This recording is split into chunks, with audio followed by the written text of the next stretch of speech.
I'm going to show you how to address a common issue on the late 90s to mid 2000s Dodge Ram line of pickup trucks. This issue concerns the seatbelt locking. For instance, you'll go into your car and the seatbelt will not pull out of the seat. The shoulder belt won't move at all.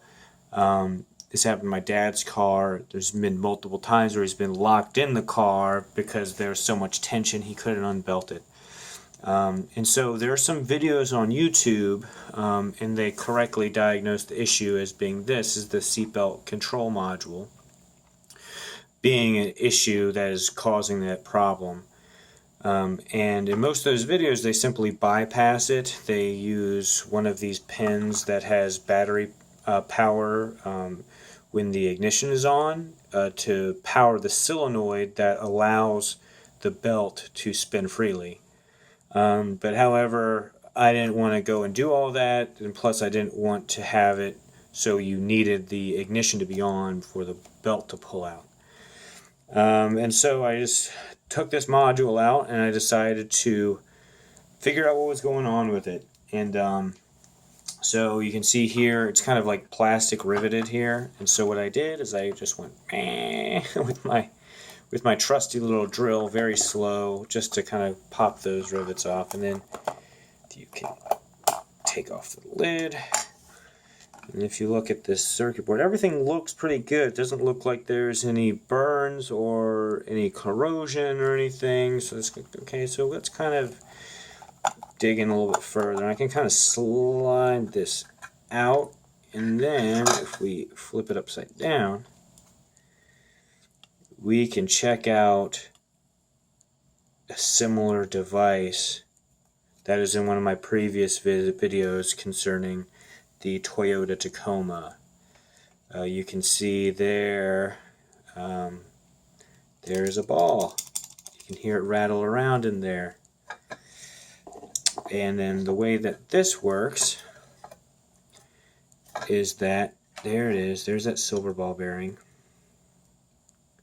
And the way that this works is that normally this is mounted underneath the seat, underneath the center console.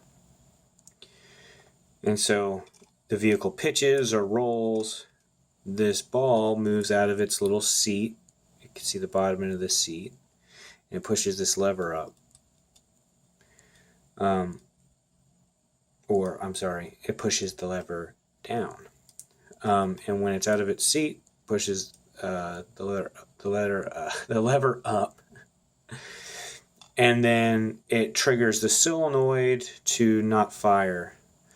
And that is what's causing the lock. Now, the problem with this being under the center console is that it's very temperamental. And so, like, say, parking on a ledge or something like that, I just think these were kind of not calibrated very well from the factory. So, I am not recommending you do this. This is just for educational purposes. I'm going to show you how to make this ball so it doesn't slip out of its seat anymore. If it doesn't slip out of its seat anymore, then the seatbelt will not lock.